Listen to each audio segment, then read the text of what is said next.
Hey, everybody. This is Troy over at Uncomfortable Truths. If you're new, thanks for checking me out. And if you've been back before, then thanks for coming and listening to what I have to say. Today, I wanted to talk a little bit about what's going on the Democratic side as far as the primary elections are concerned. And there's been a little bit of an issue going on because they're not holding debates. And there's two challengers that, I mean, they don't seem to pose too much of a threat to Biden. But even so, the lack of debates I find a little bit concerning. The primary contender is RFK or Robert F. Kennedy. And then there's also Marianne Williamson. So I'm sure that you've heard about these people to some extent, but they aren't having any debates. There's nothing really being allowed. And now there's some concern about third party candidates. Now, what's bothering me about this kind of dialogue that anybody that's going to either run third party or they're going to challenge Joe Biden is just kind of giving away the election to the opposing side, which in all likelihood is probably going to be, another run against Donald Trump because he's so far ahead on the Republican side, in the polls. He has an overwhelming lead. So the concern is that if anything that's going to take away from Joe Biden shouldn't really be considered, which I think is very anti democratic and probably isn't a good way to run a country if you value things like debate, hearing new ideas, all of those things, especially when there's concern about, how well Joe Biden's doing in his own capacity, as well as how he's doing in his role as president, concerns with the economy, the war in Ukraine, all the issues of the day, which he should, in my opinion at least, be able to kind of go up and make his pitch to the American people, even if he is, does have an overwhelming lead over his other, contenders for the presidency.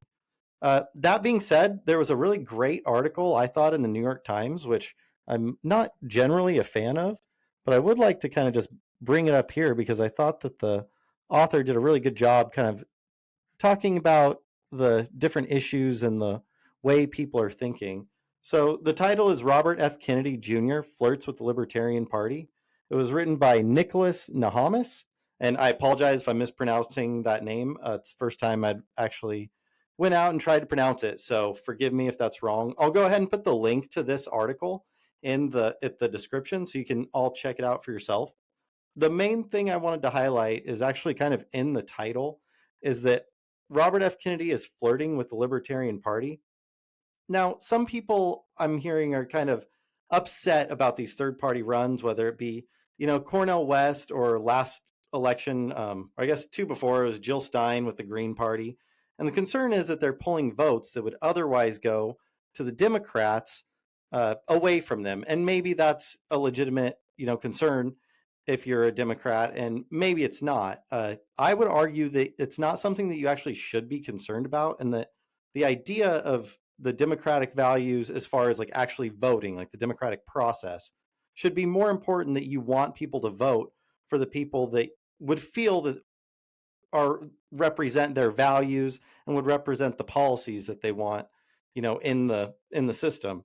Now, I'm certainly not here to tell anybody how to vote or to shame anybody for, taking one path of making their decisions against another.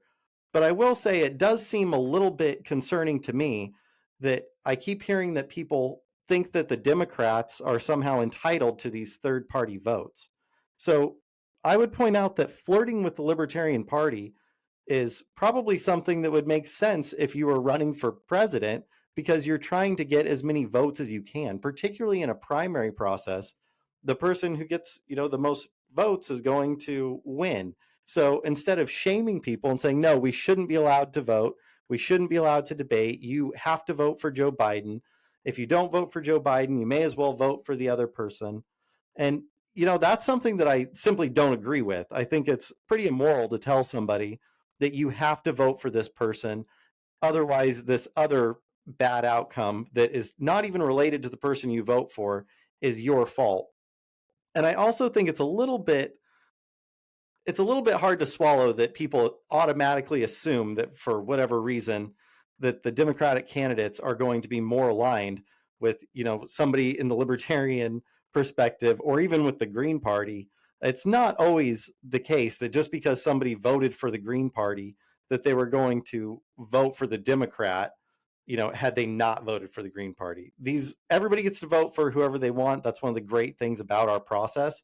And I think it's something that should be encouraged instead of looked down upon. It's not healthy for a democracy to actually go ahead and pretend like these other people aren't running. So I would encourage everybody to take a look at this article because it does a great job of just simply going through the concerns that the Democratic Party is having and the concern that third party run, even if he loses the primary, which frankly, it's extremely unlikely that Robert F. Kennedy is going to win the Democratic primary, especially when there aren't debates. There are not a whole lot of opportunities for him to overcome the incumbency advantage.